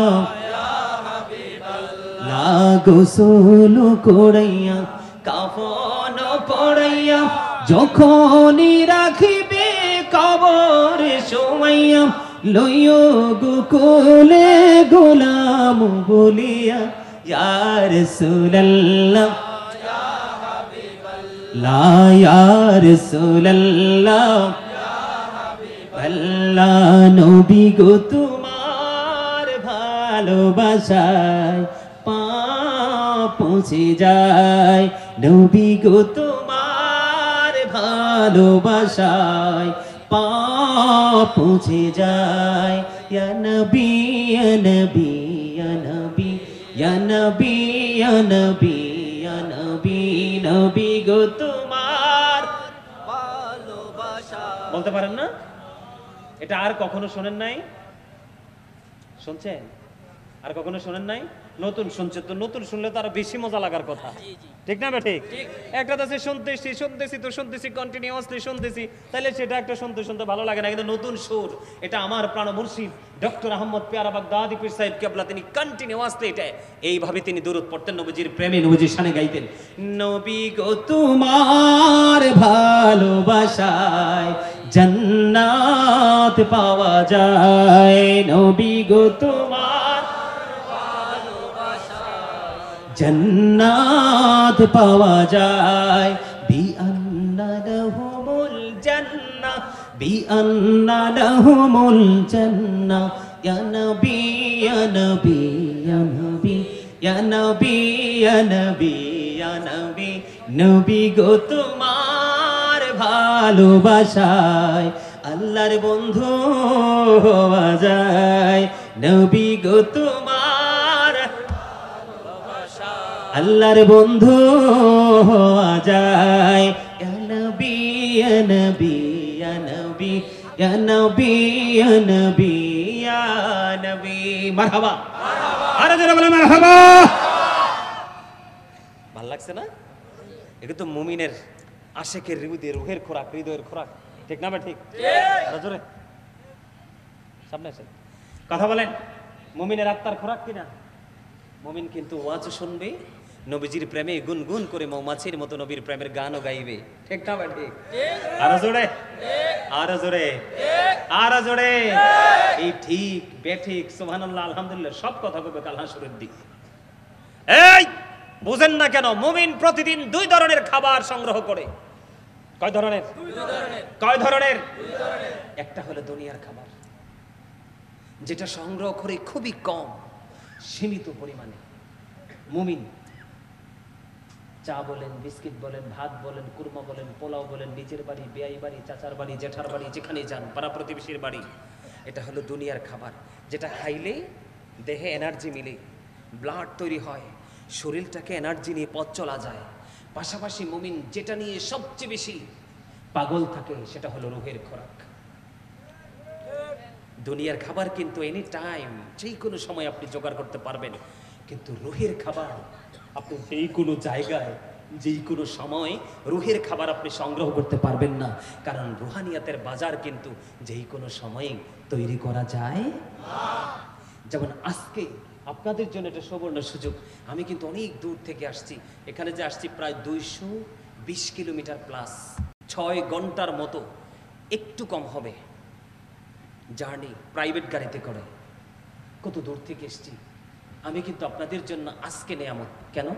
যদিও অপরাধী, যদিও গুনাহগার, কিন্তু আমি আজকে মেসা মুসাফির, ঠিক না? ঠিক। কে কে মুসাফির না? জি মুসাফির। মুসাফিরের দোয়া তো আল্লাহ কবুল করে, আমিন কোন না? আমিন। আবার 40 জন যখন এক জায়গায় থাকে, এর মধ্যে একজন থাকে আল্লাহর মাহবুব বান্দা। তা আপনাদের প্লাস পয়েন্টের কি শেষ আছে? আছে। সবচেয়ে মজার খবর হলো এই গ্রামের কবরবাসী আজকে হাসছে, সুবহানাল্লাহ বলে। যে গ্রামের উপর দিয়ে হক্কানি কোনো আলেম হেঁটে যায়, আল্লাহ খুশি হয়ে আলেমের মহাব্বতে 40 দিন কবর আযাব বন্ধ করে দেয়। লাভের কি শেষ আছে? এই জন্য শুরুতেই বলেছিলাম, আপনাদের কি মনে আছে যে সেন্সলেস যারা, তাদের হৃদয় পর্যন্ত আজকের বক্তব্য পৌঁছাবে না, কিন্তু সেন্স এবিলিটি সম্পন্ন পার্সন, তার মানে বিবেকবান বুদ্ধিমান যারা, তার আগে থেকেই প্রস্তুত। গাজী সুলাইমান আসবে, আলোচনা শুনবো, ঠিক কিনা বে ঠিক? আরো জোরে এবার আসেন। আর অন্যদিকে যেতে চাই না, আলোচনা ক্লোজ করতে হবে, কারণ আমাকে কালকে যে আবার জুম্মা পড়াইতে হবে। আমার মন কিন্তু ভালো ছিল না, আমি কিন্তু আজকে চলে যেতাম, এমন রাগ আমার শরীরে আসছে। কিন্তু চিন্তা করলাম আজকে যদি আমি চলে যাই, আপনারা মাহফিল কমিটিকে বকবেন, চিরদিনের জন্য তাদের গায়ে একটা রেড চিহ্ন থাকবে। আমি তাদেরকে কলঙ্কিত করতে চাই নাই। আমি কিন্তু ঠান্ডা, অনেক ঠান্ডা মানুষ, কিন্তু রাগ উঠলে শেষ। আমি আপনাদের চট্টগ্রাম থেকে মাহফিলে এসে মাহফিল কমিটির একটু 19-20 করার কারণে আবার সোজা চলে গেছি, কুমিল্লা ওয়াজ করি নাই। আমার জীবনে কোনো ব্যাড রেকর্ড নাই, একটা আছে। আমি যদি এত দূর থেকে আপনার কাছে আসতে পারি, তাহলে আপনার সমস্যা কোথায়? কথা বলে ঠিক না? আরো জোরে। আমি কিন্তু ছোট করছি না, শিক্ষার জন্য বলছি। সম্মানিত উপস্থিতি, যেটা বলতে চেয়েছিলাম, আল্লাহর হাবিব জাহান্নামে দেখেছে কি? ধনী মানুষ আর নারীর সংখ্যা বেশি। আর জান্নাতে দেখছে কি? নসিব, গরিব মানুষ আর পুরুষ লোক বেশি। সুবহানাল্লাহ বলে। আরো জোরে, আর একটু মহব্বতে। মজা না? গরিবরা জান্নাতে বসবাস করার বয়স 500 বছর হয়ে যাবে, আর গরিব ধনীরা হিসাব নেওয়ার জন্য প্রস্তুতি নিবে। এখন আপনাদের এলাকায় ধনী মানুষ থাকলে অনেকে ভাবতে পারে যে হুজুরের ধনী লোকেদের সাথে কেন এত ঝগড়া বা শত্রুতা। আসলে সব ধনী মানুষ এক নয়। আমার জীবনে এমন ধনী দেখছি যাকে দেখলে শিক্ষার শেষ নেই। আল্লাহ আমাদেরকে সেই ধনী বানাক, জোরে কোন আমিন। আমার ছোট্ট একটা টপিক বাকি আছে, সেটা হলো মা বোনেরা। কারণ নারী হচ্ছে সম্মানী, ঠিক কিনা বলে? তাদেরকে শিক্ষা দেওয়া আমাদের জন্য বড় দরকার। নারীদের পর্দা কেমন জানেন? মাথা থেকে পা পর্যন্ত ঢেকে রাখতে হবে, মোটা কাপড় দিয়ে, ভারী কাপড় দিয়ে, পাতলা কাপড় নয়। আমার আপনার প্রাণের রাসূলের সামনে দিয়ে আবু বকরের কন্যা আসমা হেঁটে চলে যায়। আমার নবীজি তাকে দেখে মুখটা ঘুরিয়ে নিলেন। আমার প্রাণের রাসূলের পবিত্র চেহারা মোবারক তিনি উল্টো দিকে ঘুরিয়ে নিলেন। কেন কেন? ইয়া রাসূলুল্লাহ, ইয়া হাবিবাল্লাহ, ইসলামের প্রথম খলিফা হযরত আবু বকর। কিন্তু সেই আবু বকরের কন্যা, আপনারা জানেন কিনা জানি না, আপনার আমার প্রাণের রাসূল তিনি কি করলেন? মসজিদ থেকে এক হাতে ধরলেন আবু বকরকে, আর এক হাতে ধরলেন হযরত ওমর। এই দুজনকে ধরে হাঁটছেন আর বলছেন, আজকে আমি দুজনকে নিয়ে যেমনি ভাবে মসজিদে প্রবেশ করেছি, তোমরা দেখতে পাবে ওই কাল হাসরের দিন দুজনকে নিয়ে আমি এমনি ভাবে জান্নাতে ঢুকবো। আর জোরে বলেন না সুবহানাল্লাহ। সেই আবু বকরের কন্যা আমার নবীজির চেহারা মোবারক উল্টো দিকে ঘুরিয়ে নিলেন। কেন কেন রে? তার কারণ হলো আমার রাসূল তার দিকে তাকাবে না। তার কারণ হলো ওই আসমার পরনে ছিল পাতলা কাপড়। জোরে জোরে কন্যা নাউজুবিল্লাহ। এখনকার মা বোনেরা পাতলা পরে না ভারী পড়ে? আরো জোরে বলেন। এটার জন্য পানিশমেন্ট নিতে হবে প্রত্যেকটা পুরুষকে, সাজার অন্তর্ভুক্ত হতে হবে প্রত্যেকটা পুরুষকে। কারণ মেয়েরা জন্মগ্রহণ করার পরে বাবার ঘরে বাবার কমান্ড মেনে চলতে হয়, বিয়ের পরে যায় স্বামীর ঘরে স্বামীর অর্ডার মেনে চলতে হয়, ঠিক কিনা বলেন? আরো জোরে। তাহলে নারীরা যদি অপ্রতিরোধ হয়, এটার জন্য দায়ী প্রত্যেকটা ফ্যামিলির পুরুষ, প্রত্যেকটা বাবা, প্রত্যেকটা হাজবেন্ড। কথা কি বুঝে আসছে? আরো জোরে বলেন, আসছে কিনা? মনে রাখবেন, যেই পুরুষের স্ত্রী বেপরদা, ইসলামের আইনের বাইরে পথ চলে, সেই স্বামী যতই আল্লাহ হোক, সে আল্লাহ পর্যন্ত পৌঁছাতে পারবে না। জোরে বলেন নাউজুবিল্লাহ। আরো জোরে বলেন নাউজুবিল্লাহ। আমার রাসূল বলে দিলেন, যেই নারী পোশাক পরার পরেও তার অঙ্গ দেখা যায়, যেই নারী পোশাক পরার পরেও তার শরীর দেখা যায়, সেই নারী হলো উলঙ্গিনী, ল্যাংটা নারী। জোরে জোরে কন্যা নাউজুবিল্লাহ। আল্লাহ রাসূল বলেছেন, নারীরা হলো গোপনীয় জীব, তারা ফুটন্ত ফুলের মতো। নারীরা হলো গোপনীয় জীব, তারা পর্দার অন্তরালে থাকবে।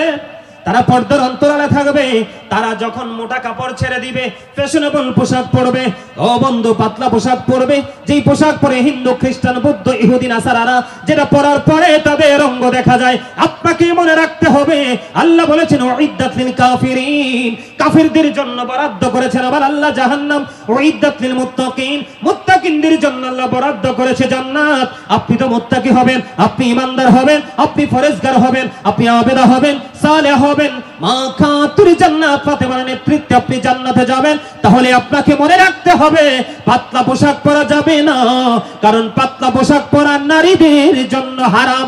জোরে জোরে কন্যা নাউজুবিল্লাহ। কয়টা নারী চাকরি করে দুনিয়ায়? ম্যাক্সিমাম নারী শাড়ির পকেট থেকে নিয়ে কাপড় কিনে, ঠিক কিনা বলেন? দেন কেন? বিবি কি কাপড় করে আপনি দেখেন না? আমার পরিবার কিন্তু জয়েন্ট পরিবার, আমার ফ্যামিলি জয়েন্ট ফ্যামিলি। আমার ফ্যামিলির জুতা থেকে মাথার ওড়না পর্যন্ত আমি কিনি। আলহামদুলিল্লাহ বলবেন না?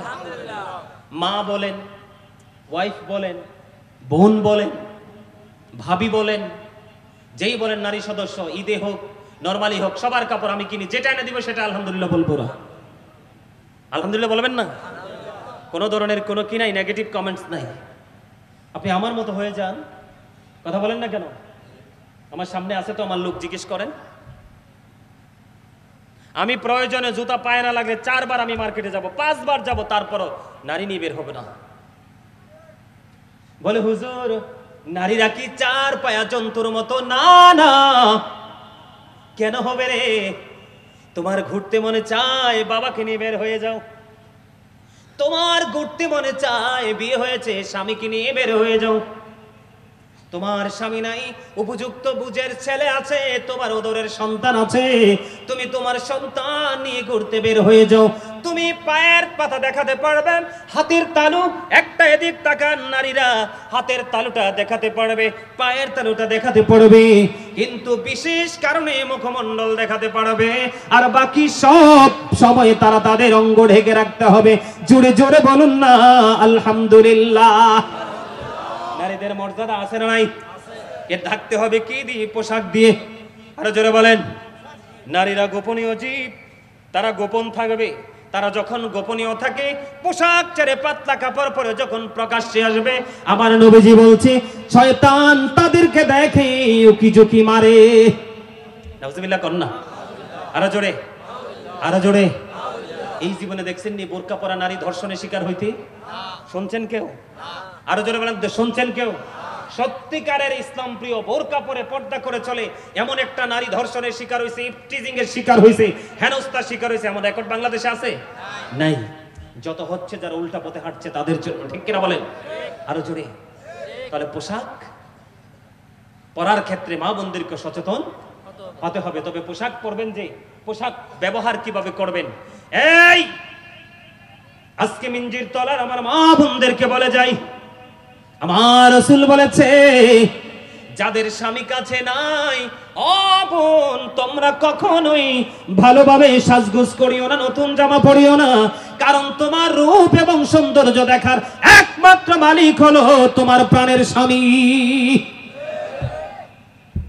যাদের স্বামী বিদেশে, লাল নীল পোশাক পরে, ঠোঁটে লিপস্টিক দিয়ে, পায়ে আলতা লাগাইয়া, পেন্সিল শু পরে আপনি যখন শপিং কমপ্লেক্সে যাবেন, অন্য নষ্ট পুরুষের দৃষ্টির ভিতরে চলে আসবেন, ঠিক কিনা বলেন?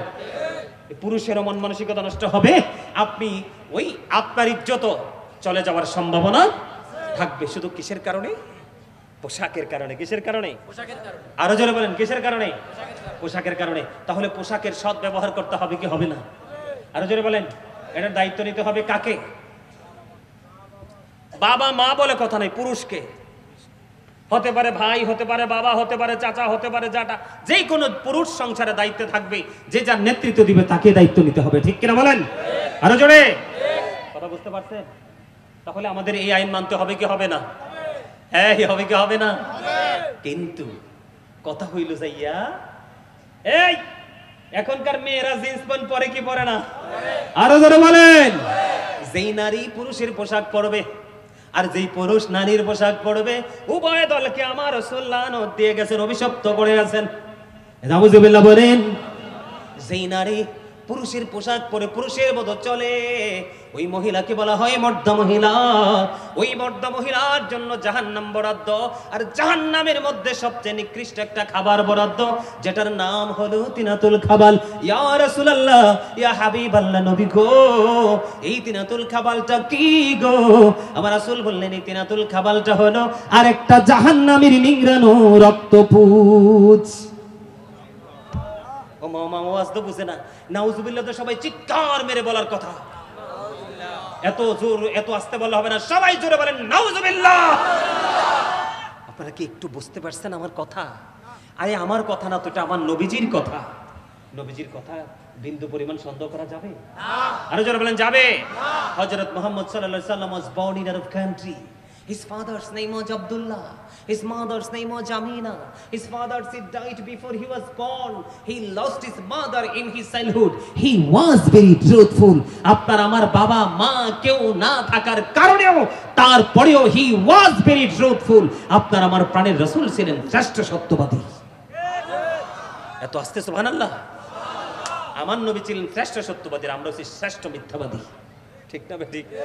আরো কয় হুজুর ফোন দিছে একজনকে, দরকার আছে তো, আপনি আছেন কোথায়? এ আছে গুনাগুড়ি বাজারে। আমি আছি মিয়ার বাজার। কথা কয় না কেন? বল না, না হেসা ঠিক কইছি না? এই আল্লাহ রাসূল বলছে, মানুষ হাসতে হাসতে এমন অপরাধ করবে যে অপরাধের কারণে মাশরিক থেকে মাগরিব, তার মানে পৃথিবীর এক প্রান্ত থেকে আরেক প্রান্ত পর্যন্ত যতটুকু রাস্তা সীমা আছে, ঠিক ততটুকু সমপরিমাণ জায়গা জাহান্নামের দিকে এগিয়ে যাবে। আল্লাহ হাবিব বলছেন, আমি আমার উম্মতকে মাজায় ধরে ধরে বাঁচাইতে চাই, কিন্তু আমার উম্মত হাত পুশকে জাহান্নামে চলে যায়। কথা কি বুঝতে পারছেন?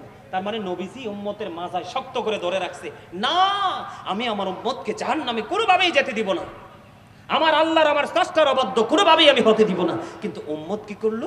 রাসূলকে ওভারটেক করে তার নিজের মতো করে রাস্তা তৈরি করে হাঁটলো। আমার নবীজি বলতেছে, তুমি শেষ পর্যন্ত গিয়ে দেখবা অবর্ণনীয় কষ্টের জায়গা জাহান্নাম তোমার জন্য ঠিকানা হয়ে আছে। আর আমার নবীজি যেইভাবে শক্ত করে হাতে ধরেছে, সেই হাতের মুষ্টির মধ্যে তুমি থাকো, আস্তে আস্তে যেতে যেতে তুমি দেখবা তোমার শেষ গন্তব্য হলো ভেরি গুড প্লেস, যেটাকে বলা হয় ইংলিশে প্যারাডাইস, জান্নাত। অবস্থরে বলেন না সুবহানাল্লাহ। আরো জোরে, আরেকটু মহব্বতে, আরো জোরে। তাহলে নারী এবং পুরুষ উভয়কে পোশাকের সঠিক ব্যবহার করতে হবে। কোন পোশাকটা করা ফরজ আর কোনটা পরা হারাম, সেগুলো আমাদেরকে আইডেন্টিফাই করতে হবে। তাহলে আমরা হবো সত্যিকারের মুসলমান। কথা বুঝতে পেরেছেন? মা বোনকে কি কিনে দিবেন? মা বোনেরা কি করতে পারবে না? স্বামী কাছে না থাকলে সাজতে পারবে না। আর আপনারা যারা আছেন বাবারা, তাদেরকেও বলি যে যেই নারীর স্বামী বাড়ি নাই, আপনিও কিন্তু সেই নারীর সীমানায় পাড়া দিয়েন না। এটা আমার কথা নয়, আমার রাসূলের কথা। এই পুরুষের জন্য শর্ত কি? যার স্বামী বা যেই মেয়ের অভিভাবক পুরুষ বাড়িতে নাই, সেই সীমানায় আমি কদম দিব না। আর যেই নারীর স্বামী বাড়িতে নাই, সেই নারীরও মনে রাখতে হবে, আমি উত্তম সাজে সাজবো না, আমার বাড়িতে কোনো অজুহাতে কোনো বেগানা পুরুষকে আমি এলাও করব না। তার কারণ আল্লাহ রাসূল বলেছেন, যেখানে বেগানা একজন নারী থাকে আর একজন বেগানা পুরুষ থাকে, এখানে থার্ড পারসন থাকে শয়তান। জোরে কান নাউজুবিল্লাহ। আরো জোরে বলেন নাউজুবিল্লাহ। আরো জোরে। তাহলে এই কাজ থেকে আল্লাহ যেন আমাদেরকে বাঁচায় রাখে। সকলে বলেন আমিন। বাঁচতে চেষ্টা করবেন তো? আমার ওয়াজ মনে রাখবেন তো? আপনাদের কি বলবো, বেশি বেশি করে যুবক ভাইয়েরা, বাবারা, আগামী দিন থেকে ছোট্ট ওয়াজ করে যাই, যেহেতু কালকে জমা পড়বেন, এটা একটু বলে যাই। আপনাদের বিরক্ত হচ্ছেন না তো?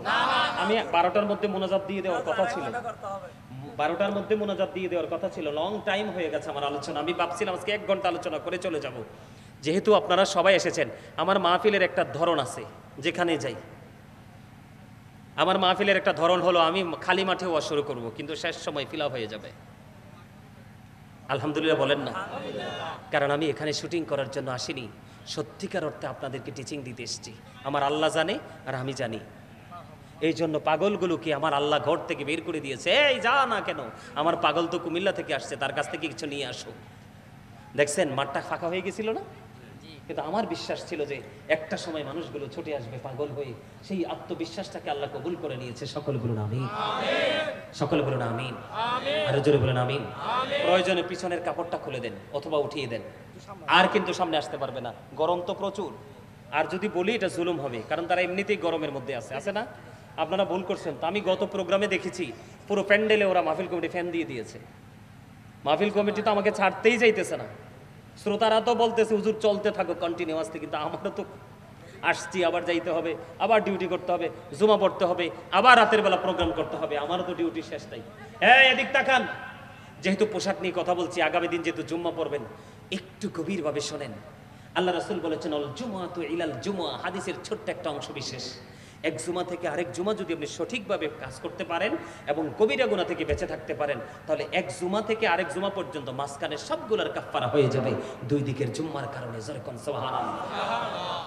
এই জুমার নামাজ পড়ার পরেও মুসল্লির তালিকায় আসে না। অনেক মুসল্লি আছে বাংলাদেশে যারা বিশেষ করে কমার্শিয়াল। বলবো তারা কারা? বলবো? এগুলো রেকর্ড করে রাখেন। মোবাইলে রেকর্ড না, মোবাইল যে কোনো সময় হারিয়ে যেতে পারে। করেন, সমস্যা নেই, আপনি ভয় পাইেন না, কিন্তু রেকর্ড দিতে হবে কোথায়? মেমোরিতে, যেটা চিরস্থায়ী মেমোরি, যেটা পৃথিবীর শ্রেষ্ঠ মেমোরি আল্লাহ যে দিয়ে আমাদেরকে পাঠিয়েছে। ঠিক কিনা বলেন? একদম গভীরভাবে খেয়াল করেন।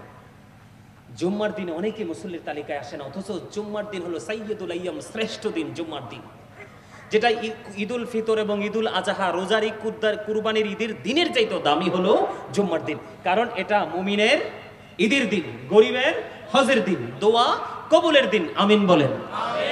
এই জুম্মার দিনে অনেকে মুসল্লি হতে পারে না, নাউজুবিল্লাহ বলেন। যারা কারা?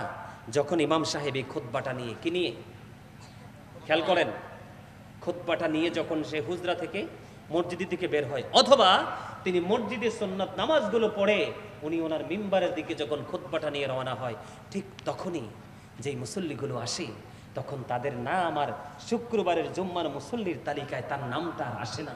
দুঃখজনক হলেও সত্য। আপনার হাজিরা খাতায় নাম না থাকলে আপনি কি ক্লাসের স্টুডেন্ট? কথা বলেন। আপনি সেই শ্রেণীকক্ষে যে অ্যাটেন্ডেন্স শিট কি আপনার আছে? নাই। বলে হুজুর কেন? বন্ধুরে আমার, এই কারণে যখন খতিব সাহেব খুতবা নিয়ে মিম্বরের দিকে রওনা হয়ে যায় অথবা মিম্বরে দাঁড়িয়ে যায়, তিনি খুতবা দিতে থাকবে, ঠিক তখনই আজকে যে মসজিদের দরজায় যেই ফেরেশতারা দাঁড়িয়ে আছে, 1 2 3 4 করে রোল নাম্বার অনুযায়ী মুসল্লির তালিকা করবে। ওই মুসল্লির তালিকা করনেওয়ালা ফেরেশতারা যখন ওই খতিব সাহেব খুতবা দেওয়ার জন্য, খুতবা যখন তিনি বিসমিল্লাহ করে দাঁড়িয়ে যাবে খুতবা দেওয়ার জন্য, ঠিক তখনই কি হয়ে যাবে, ওই ফেরেশতারা তাদের নোটবুক বন্ধ করে খতিব সাহেবের খুতবা শোনার জন্য দাঁড়িয়ে যায়। আর তখনই অসংখ্য হতভাগা মুসল্লি চলে আসে। কিন্তু এটা কোনো অজুহাত না, আরে কোনো কাজে না, সে অজুহাতে। কথা বলেন। আসলে তার কোনো কাজ নেই, কিন্তু একটা অজুহাতে। আর যেই ব্যক্তি ফার্স্ট টাইমে আসবে, মজার খবর শেষ করে দিচ্ছি, বিরক্ত হয়েন না। মজার খবর যে সবার আগে আসবে, জুমার দিনে অন্য দিনের চাইতে উত্তম রূপে গোসল করবে, সবচেয়ে দামি পাঞ্জাবি আলমিরা থেকে নামাইয়া পড়বে, এবং ঘরের মধ্যে আপনার কিসের মতো, জাদুঘরের মতো বিভিন্ন আইটেমের আতর রাখতে না পারলে একটা আতরের কৌটা আছে, আতরটা সুগন্ধিযুক্ত আতরটা লাগাবে, লাগায়া সবার আগে হেঁটে হেঁটে আল্লাহর ঘর ওই বাইতুল্লাহর দিকে চলে আসবে, ছুটে আসবে রে। এসে সবার আগে তিনি মসজিদের সামনের কাতারে এসে বসে গেল। আর নামাজ যখন শেষ হয়ে গেল, সবার পরে তিনি মসজিদ থেকে বের হয়ে বাড়ির দিকে রওনা দিল। আল্লাহর হাবিব বললেন, ও আমার পাগল উম্মত, আল্লাহর প্রিয় বান্দারে, তোমার জন্য প্রেমময় খবর তুমি শুনে রাখো। তুমি সবার আগে আসলে এই মসজিদে, সবার আগে তুমি গোসল করলে, সবচেয়ে সুন্দর পাঞ্জাবি লম্বা জামা পরে তুমি নামাজ পড়তে চলে আসলে সবার আগে, কিন্তু বের হলে তুমি সবার পরে, তোমার মধ্যে কোনো তাড়াহুড়া করার মতো কোনো ইন্টেনশন তোমার মধ্যে নেই। তুমি কি করতে থাকলে সবার পরে রওনা হলে। আল্লাহ রাসূল বলেছেন, তোমার মসজিদ থেকে বাড়ি যাইতে যতগুলো কদম লাগবে, প্রত্যেকটা কদমের বিনিময় আমার আল্লাহ তোমাকে 1 বছরের নফল ইবাদতের সওয়াব দিবে। জোরে জোরে সুবহানাল্লাহ।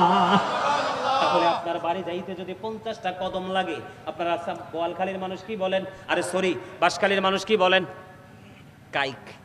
আমরা কই একটা কাইক দাও, 2টা কাইক দাও, এরকম না? আপনারা কি বলেন? কাইকে বলেন। তাহলে আমার সাথে আপনার মিল আছে। তাহলে আপনার বাড়ি যাইতে যদি মসজিদ থেকে বের হয়ে 100টা কাইক লাগে, কয়টা?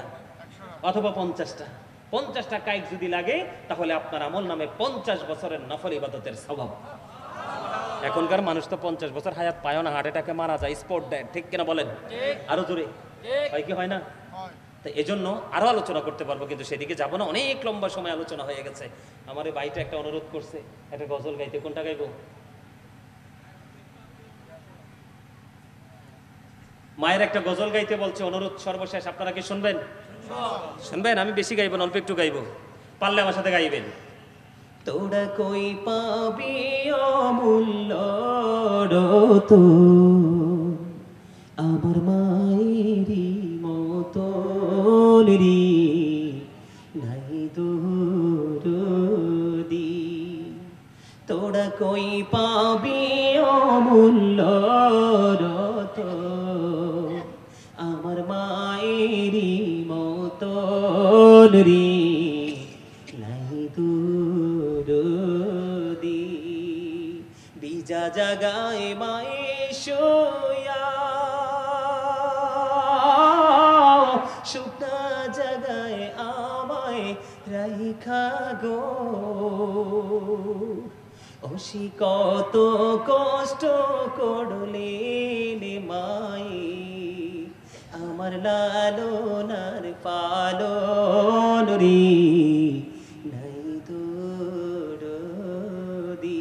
বলেন তোরা কই পাবি অমূল্য রতন, আমার মায়েরই মতন রে, নাই দরদি। আমার মায়ে মইরা গেলে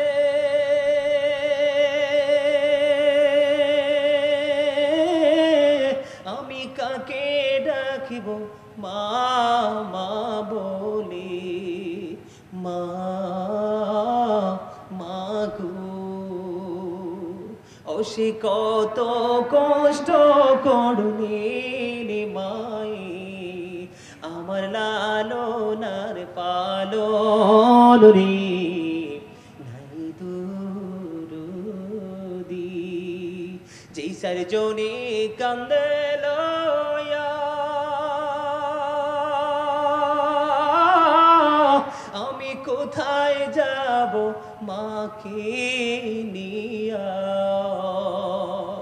ও খুলে দাও মায়ের মুখের কাফন, দেখি জনমের মতন রে, নাই দরদি।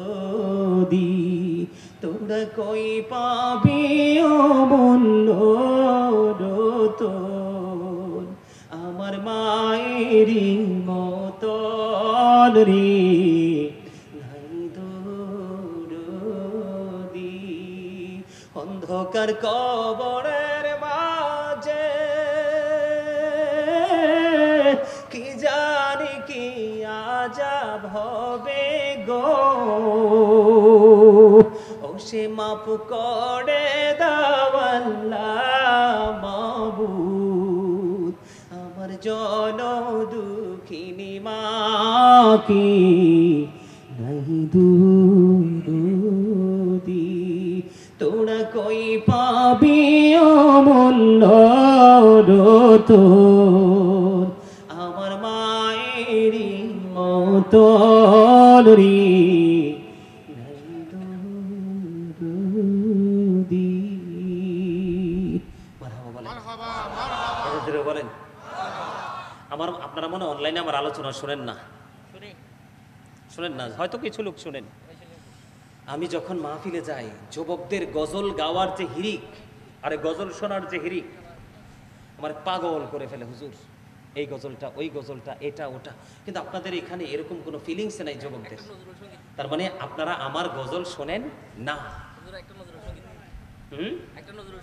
চর্চা নাই, একদম কারেক্ট কথা। নজরুল সঙ্গীত গাইব? রাসূল আমার ভালোবাসা, রাসূল আমার আলোবাসা, রাসূল আমার প্রেম বিরহের মূল আলোচনা,